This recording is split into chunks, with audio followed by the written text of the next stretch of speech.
What's popping? What's popping? What's popping? What's popping? This your boy Bishop. I'm 2 minutes late. I said 11 o'clock, and it's 11:03.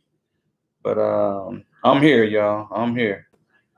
Uh, Shout your city out if you come in the room.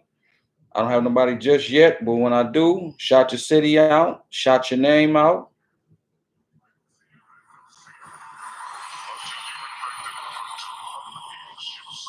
And I see I got one person in the room.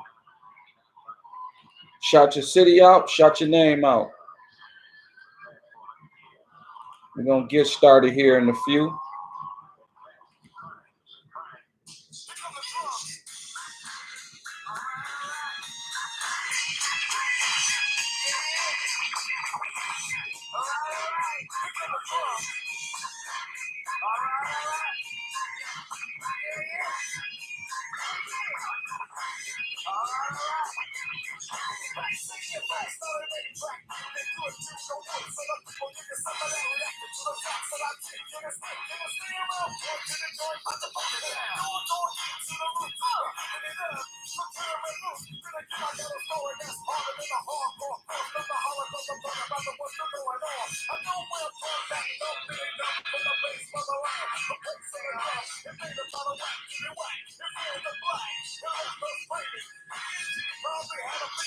Welcome, welcome. We're gonna go ahead and get started. I just wanted to play that, man. What Public Enemy say? Can't trust it. This is made in the 80s. This was made in the 80s, and they was trying to tell us, see, hip-hop ain't like that no more, man. They don't really put us up on game like that. Everything is about Balenciaga and Louis this and Dior this, and, you know, I ain't really talking that realness, man, you know. So, like Public Enemy say, we can't trust it, man. So tonight's broadcast is Biden's Broken Promises. This is episode 104 of Shit That Be on My Mind. If you like what I be saying, hit that like button, hit that subscribe button. And like I said, the topic tonight is Biden's Broken Promises. Now, it's 11:05, probably around 7 or 8, because the bill, let me backtrack. The bill, the 1.9 trillion stimulus bill that Biden and Kamala and the Biden administration put forth was in the Congress. It went through the committee, passed through the committee, went to the floor, passed on the floor, and it just went to the Senate. So the Senate tonight going through the bill, adding their provisions, taking out stuff. They basically took out the $15 an hour federal minimum wage hike that Joe Biden was promising everybody, but definitely promising who? Black people. Because unfortunately, I hate to say it, we at the bottom of the poll. Majority of black people are in poverty. So we was really geeked, like as black people, like, yeah, man, $15 an hour, that's decent. It ain't balling, but that's decent. So a lot of niggas galvanized, went to the polls, like, yeah. Okay, that's not gonna happen. And the reason why that's not gonna happen, for the simple reason, it's a senator, I can't pronounce his last name, but he's from Virginia. His last name starts with an M. M as in Mario. And he is a blue dog Democrat, which is a borderline Republican. He just don't want to claim Republican, but he technically a Republican, but just want to be a Democrat, you know, as a label or somebody see him as. But him and a few other Senate Democrats did not want to raise the minimum wage to $15 an hour. So even though they have the majority by one vote, which is Kamala Harris, she's the untying vote. So they lead by one. But if let's say somebody switch over one, which is the guy from West Virginia, he switched over. He like, no, I'm not doing that. So that basically puts the Republicans in power. And even if they come down to a vote, Kamala vote would not override that because it'd be, 51-50, basically, instead of the other way around.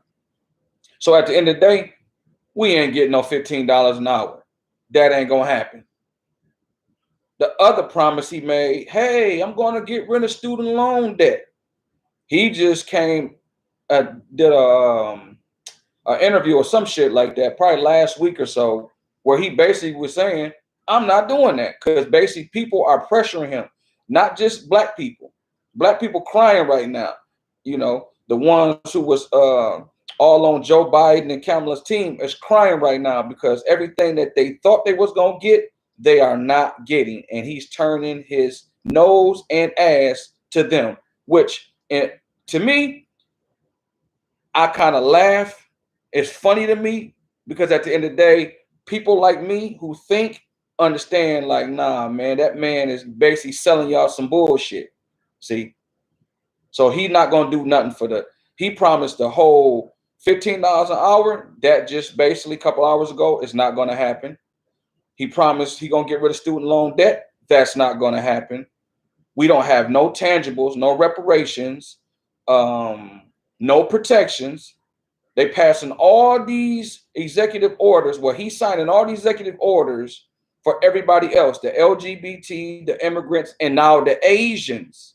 I don't know if y'all been peeping game about the whole, they say in California, up in the Bay Area, some Asian elderly people got attacked by some random black guy. So this random black guy is supposed to represent all black people. So now they got to protect all Asians. But when we get attacked by white people, police officers, it's considered isolated. But we get no protection. Like, make that make sense. So at the end of the day, everything that man promised is not coming to fruition. It's not going to happen. So you're going to have niggas still. It's like the movie Django with Samuel L. Jackson was basically so far up in that master's ass. That is the quintessential Democratic voter in 2021. They is going to ride with that master to the end. The reason why folk didn't like Trump, see, like when a person like me or others who say, like, man, why y'all vote for Joe Biden? First thing people say, oh, you a Trump supporter. I don't give a fuck about Trump or Biden, period. But one thing I respect about Trump, he's speaking his truth. See, Joe Biden is like a sleazy side lot car salesman. Come with the little slick hair, smiling. Hey, it's me, Joe Biden. Hey, I like black people. Look, I have a person that they consider black. Kamala ain't black, but since she's close to it, hey, she's black. Slick ass oil salesman, like they say back in the day, a snake oil salesman, man. That's all that man was, and he sold y'all a bill of goods. And now, look, niggas ain't getting nothing.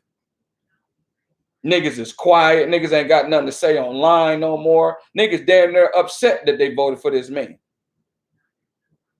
At least with Trump, we didn't have no wars. Just today, it was an airstrike in Syria. So you already know what that's about to lead to. If you notice, gas is slowly going up because he cut the pipeline from here to Canada, and he don't want to do the fracking, which is the oil here the oil reserve that we have here in America, which build up our reserves so we don't have to depend on foreign oil. So at the end of the day, now gas is going up. Airstrike today in Syria. You know what I mean? So basically, you know what that's going to lead to? That's going to lead to a war or some type of conflict. See? Which is going to cause gas to go up, cause our troops to go over there and fight basically a bullshit ass conflict or bullshit ass war. This is all under Joe Biden and Kamala administration. With Trump, we didn't have no wars. Gas was low. He was getting that bread. He was cutting the rubber band off the bread. He was cutting the cheese. Y'all were so emotional. Oh, he say he don't like niggas. Joe Biden got a video. It's a video. I tried to upload a video to YouTube. YouTube took it down, talking about something. It violates YouTube's community, blah, blah, blah. But it's a video of Joe Biden saying we don't need another nigger mayor. Not nigger, nigger. See? But since he's considered the benevolent the benevolent white man, y'all like he's cool. We never gonna learn, man. Black folk gonna have to step up and stop playing, man. Nobody is coming to save us, but how can I say this? No white man is coming to save. That white Jesus that y'all got on that wall, that white Jesus that y'all go and pray to on Sundays is not coming to save us.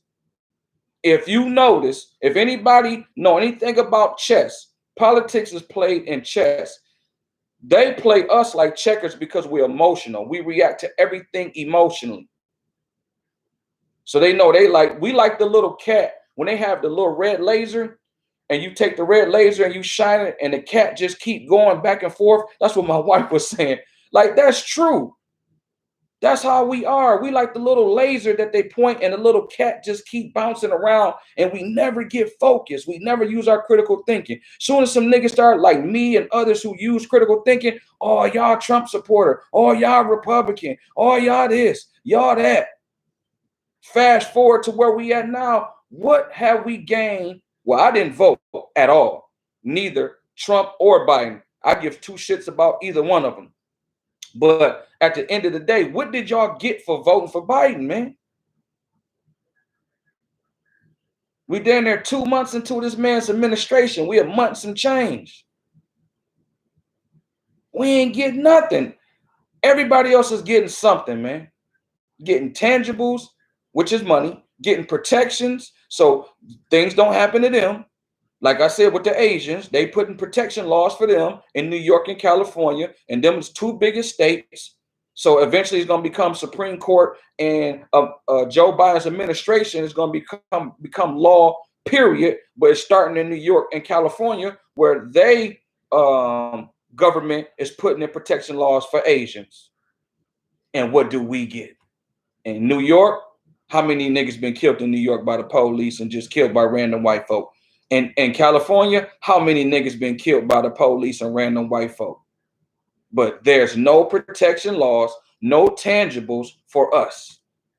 When are we as black people as a whole going to learn? See, y'all niggas are so caught up in one nigga or two niggas or maybe even three niggas that they prop up. And we supposed to consider that as a win for us. That's not a win for us. Kamala Harris is not a win for us. Some black woman becoming a CEO of a major white company is not a win for us. You know what's a win for us? Is when we collectively can win. Taking a few niggas and putting them in high places is not a win for us. When is we going to understand and learn as a whole? Like, it's the talented 10. And I feel like I'm in that category. 90% of niggas is on, they not understanding it. It's only 10% of us that understands this shit. And I don't never think we're going to get the whole 90 to understand this, but if we can just get a percentage of black folk to understand and use our critical thinking, take the emotions out of it. Think, what can I gain from this person? Yes, he said he's part of the MAGA and he like this and he talk about this, but what can I gain from this man? See, a lot of you niggas work at GM. A lot of you niggas work at Chrysler. A lot of you niggas work at Ford. A lot of you niggas work at the local hospital. A lot of you niggas work in your local state government as like treasury buildings and shit like that around the country. Y'all know damn well if a boss or a director or whoever runs that shit come on TV and say, I don't like niggers, you ain't gonna quit your goddamn job. Trust me. Because that night, that car note, that new 2021 that you got to play that car note. That new house you got to play that house note, that mortgage, that boat, them trips you want to go take down to Florida and go down to Miami and all that. You want to go to Atlanta and stunt and all that. Yeah, you're not gonna quit your job if they come on TV and say if the CEO of GM came on TV right now, breaking news, and said, man, I can't stand all you niggers. Ain't nobody gonna quit their goddamn job. You know why? Because you need that money. See? So we got to start thinking like that when it comes to politics. What can we gain from this person? Fuck all that. Well, he's a racist, or he's this and he's that. Like, I'm reading a book right now. It's written by Carter G. Woodson. This is the man who we in Black History Month, right? This is the man who started Black History Week. He's the godfather of what we have now considered as Black History Month. Carter G. Woodson. This man wrote this book that I'm reading back in 1930s. And the chapter that I'm in speaks about what I'm saying, about how we as Black people got to stop falling for the okie doke, basically. We can't just be like, yo, the Republicans is racist, so we can't use them or we can't deal with them. Well, we're going to deal with these people. See, people take advantage of that. When I was younger, I hung out with certain friends, right? I'm going to keep it a buck. I hung out with certain friends, right? I never learned. I was loyal to a fault. Put it this way. I'm going to say I didn't learn. I was just loyal to the friends that I had from back in the day, right? See, so them friends learned to make other friends as we got older. We went from teens to early 20s to mid 20s and so on and so forth. But them friends went and became friends with other people, right? I didn't. I was loyal. So some of them, not all of them, but some of them treated me a certain type of way. And you know why? It's because they see, hey, I can do whatever and he's still going to be friends with me because I don't have other friends. I didn't branch out. I didn't spread my wings. I was being loyal, like these are my niggas from the hood, or this my homegirl from the hood. See? So that's a microcosm of what I'm trying to say to y'all, is the fact that we can't just be beholden just to the Democratic Party, because as you see, by us putting all our votes in one bag, we vote for Joe Biden, and then we hope and pray and ask, please, can we get something? And what has he told us so far? Fuck y'all. Do y'all understand it? And I think a lot of you niggas do understand it, but you just don't, you a follower. You don't want to break from the norm. You want to follow everybody else. Or maybe even your parents, your grandparents. See, a lot of people is coons. Come from a generation of coons. It's like Mike Epps in the movie How High, when he was like, when he told my man, you come from a generation of assistant pimps. You know what I mean? He was like, I come from a long line of pimps. You feel me? So it's like, it's a long lineage of coons out here. My family was not like that on my mama's side. My dad's side, I didn't really get to know that much. But I know my mama's side, we was not like that. My grandma, my granddad, my mom, my aunties, they all were strong people and fought against racism. Period. That's all I know. That's in my DNA. So I don't have coonish ways in my DNA. When I was a little boy, probably like 7 or 8, I said, listen to my grandma, man. My grandma, this year, if she would have been alive, she would be 100 years old. She was born in 1921. And she used to tell me stories of seeing dead bodies hung from trees and how they couldn't walk on the sidewalk and white folks spraying with water hoses. And I mean, just all kind of crazy shit. So when I go to school, they talking to me about Martin Luther King and all the pretty parts of Black history, but they're not telling us the truth. Like, white folk was very evil, and they still evil to this day. They just learned how to adapt and how to roll on and how to play niggas. That's why you got niggas like Al Sharpton. I saw a video today of Al Sharpton at some Harlem General Hospital rolling up his arm to get a vaccine. Come on, Sharpton.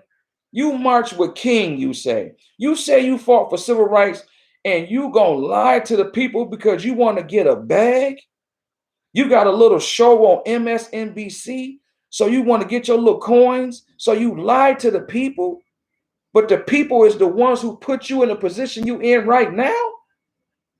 Jesse Jackson, same shit. People sell us out for a bag, and we continue to suffer and suffer and suffer and suffer until one day we're going to have to just wake up. So that's all I got to say, man. It's just broken promise after broken promise after broken promise. Ladies, I see it's two people in the room. If any ladies is in the room, the two, if anybody come across this video, any female, trust me, ladies, keep it a buck. Am I lying when I say if y'all with a man and he keep breaking promise after promise after promise, he telling you, yes, I'm going to do better. Yes, I'm not going to cheat on you. Yes, I'm going to get a job. Yes, I'm going to do right by you. And he keep breaking promise after promise. What do you have to do eventually? You gotta fold your tent up and move on. You can love a person from a distance. You can deal with a person from a distance, but you have to let that person go. See, we're going to have to learn to let the Republican Party and the Democrat Party go and become independents. Think independently, think critically. And we need to learn how to put our votes behind somebody who meets our demands. See, we got to stop being weak. We got to stop being afraid to take power. See, because in the hood, niggas like, yo, such and such got power. That ain't real power. That's just a nigga with some guns and some raggedy niggas that will kill just because they upset their daddy wasn't in their life, or they snort cocaine or whatever. That's not real power. It's females, no disrespect, but it's females out here with a $750 car note because they got a Benz, they own a home, they got a 6-figure job, and they think that's power. It's not power. Power is when the collective can move as one. See, when you look at Jewish people, they're not smarter or better than us. They just move collectively. They make sure the collective. Now, do they have scragglers? As you see, they have scragglers. They have, Weinstein. They have scragglers. But they still gonna protect their scragglers. You hear me? Asians, they move as a block. Irish move as a block. Italians move as a block. Mexicans move as a block. Black folk, individuals, individuals, individuals. We too individualistic.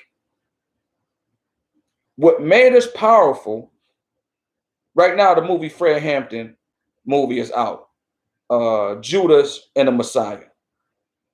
What made the Black Panthers powerful, what made Black people powerful in the 60s is we moved together. Yes, it was different factions. You had the Black Panthers, you had the Nation of Islam, you had the CLC, the Christian, what Martin Luther King and them was part of. You had Medgar Evers. You had a gang of folk, but they all had one agenda, which was getting what? Civil rights. They all had their way of how they wanted to go about it.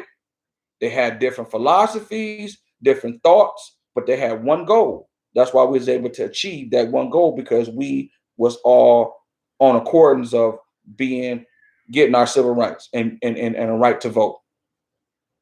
That's why that happened. So the white man being smart is like, oh, I know what to do now. Break these niggas up. Let's elevate the Black woman. Let's elevate this nigga. See, cause division. Conquer and divide. It's been going on since biblical days. So we got to smarten up, man, and understand we need to stick together. I don't care, no disrespect, but I don't care about a Black woman becoming a CEO of a major white company. I don't care about Puffy. I don't care about Jay. I don't care about these individuals. Congrats, you're getting your cheese. But the group is suffering. When is we going to start thinking about the group? And that's why Joe Biden is making all these broken promises, because we don't think as a group. He like, well, y'all got Kamala. Y'all got a black defense secretary. Y'all got a few niggas sprinkled here through my administration. You got a few niggas over here that's CEOs. What is y'all complaining about? Y'all got Puff, y'all got Jay-Z, y'all got Beyonce, you got Rihanna. What is y'all complaining about? While the masses of black people continue to suffer.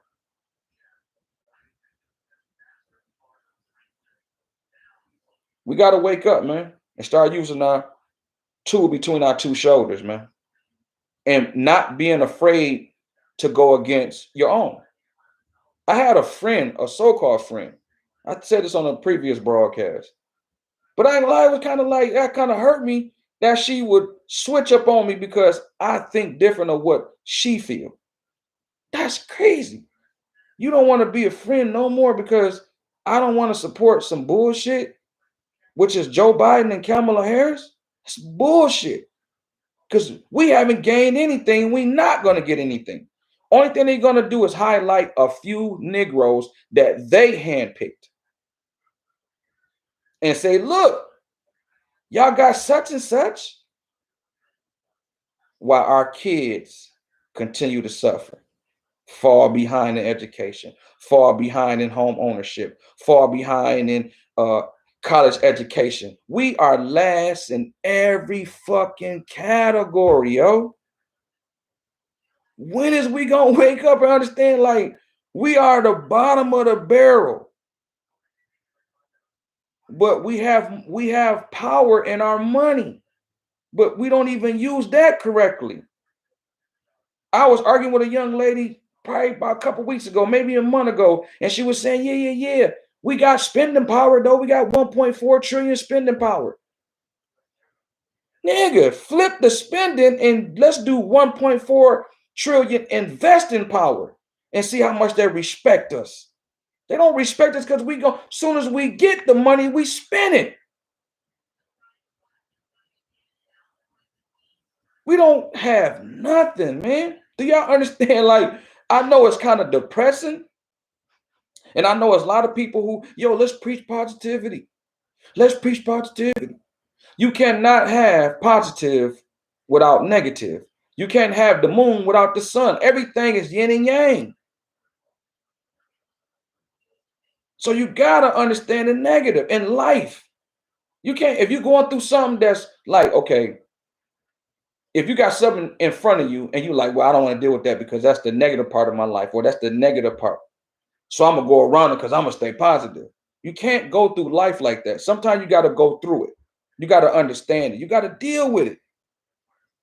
We gotta deal with our shortcomings. We gotta deal with the fact that we got niggas in our community and women in our community that's not healthy for our community. We gotta just keep it real. Being a hoe ain't cool. Being a gangster ain't cool. Niggas around here killing niggas, that ain't cool. Girls around here, I don't care. I'm gonna sleep with 100 men. I'm still a boss bitch. No, you's a whore. Let's keep it real. I don't care about a Birkin bag. You're still a whore. You should not want to carry yourself like that. So it's things in our community that's unhealthy that we need to keep it real on. What's up? Oh, Manson. That's his name, Manson, senator from West Virginia. Good looking Roscoe Jennings. Yeah, that's his name. His name is Manson. But that S is a C though, I believe. I think it's with a C though. But that's close though. But yeah, the senator from West Virginia. That's what it is, man. He's a low-key Republican. He low-key don't like niggas. He don't want niggas to get no money. Because if we get $15 an hour, that's going to benefit us because we are majority of black people are in poverty. Yes, you have white folk in poverty. Yes, you have Mexicans in poverty. Yes, you have Jews in poverty, so on and so forth. But we are the last number in poverty.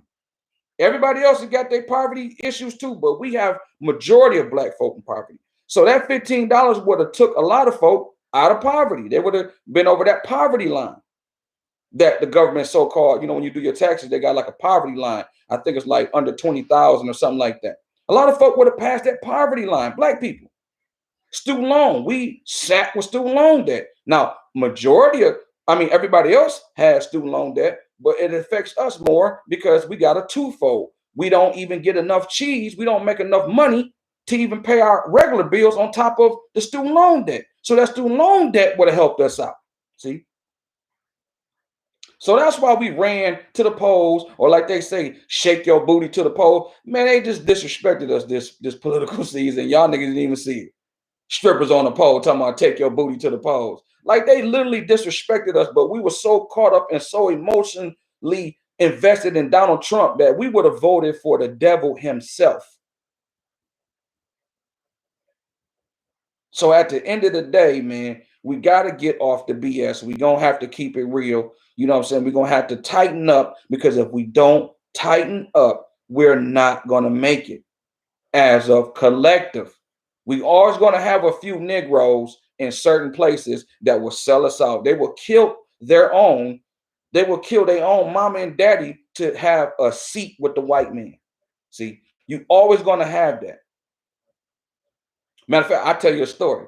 It was funny to me. It was just funny to me. I went to Kroger's today to grab a few things, and I'm getting in line, getting to the U-Scan. It was a white man, because they promoting this whole black woman, white man, black woman, white man. Okay, I get it. I see what y'all doing.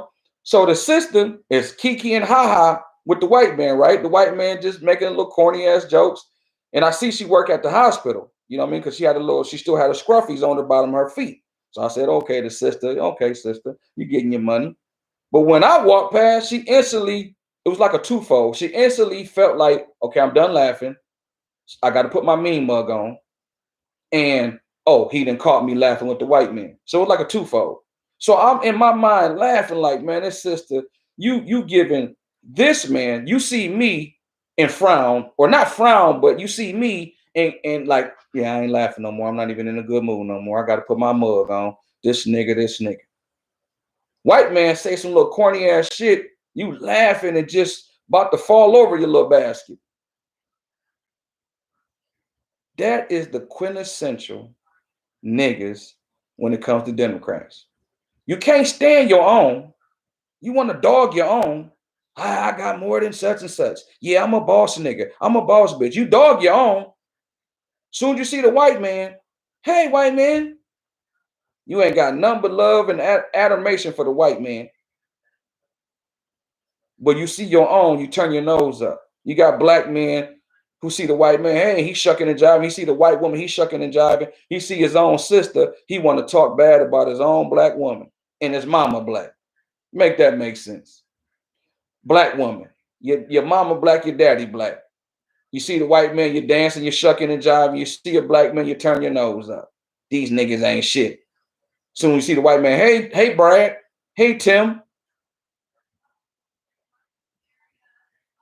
We got to get off that, man. We got to tighten up. I'm trying to tell y'all, man, like these people that's speaking, which they call us the new black media, and I consider myself part of the new black media because I'm speaking truth, man. But it's people that got way bigger platforms than me, like Tariq Nasheed, Professor Black Truth, Black Authority, Vicky Diller, Boyce Watkins. I mean, it's a lot of them, man. Wesley Muhammad, Rizza Islam. It's a gang of them that's speaking truth to power, man. They trying to warn us, man. And if we don't wake up, I'm trying to tell you, we're going to get slaughtered wholesale. Literally. We're going to get slaughtered mentally and physically. And the reason why I fight, I don't fight to be an asshole. Like I told you about a story about my grandma. I just come from a family who have a certain way of thinking and how we see certain people. You don't have to hate people, but you got to understand them. I don't think Jews walk around hating Nazis all day, but they understand Germans. They ain't gonna fall for the okie doke no more. You feel me? But we over that now. Everything ain't everything. So we got to see things for what they is, man, and be able to move accordingly. Because if we don't move accordingly, and the reason why I move accordingly, the way I feel passionate, because I have two sons, two black sons. that I got to raise and eventually cut the cord and let him loose into this world. So when I cut my son hair last week, I told him, son, he's 14 now. We're going to have real conversation, man. I got to take the gloves off. When he was younger and as he got older, I had to look gloves on him, but he's 14 now. See, he get pulled over by the police. They're going to see him as a grown man. They're going to treat him as a grown man. So I can't talk to him with that goo-goo shit. Or, man, I can't tell him that. No, I got to tell him. I got to prepare my son for what's out here, man. And I got to prepare him from both sides. Because then you got niggas out here. Oh, man, he got the new shoes on, or he got something I want. So I got to educate him about his own people. Like, they'll rob you and kill you, or they'll hate on you. Black men catch hell. So it makes me nervous. But I just continue to pray, ask God for the guidance, ask God for the knowledge, so I can talk to my son and give him some game, man. So that he can live and bypass these potholes out here and live to get old and see his kids. So that's all I got to say tonight, man. We just got to tighten up. It is what it is. It ain't hard. We just got to do the work. Nobody else going to do it for us, man. You have a good night. Peace.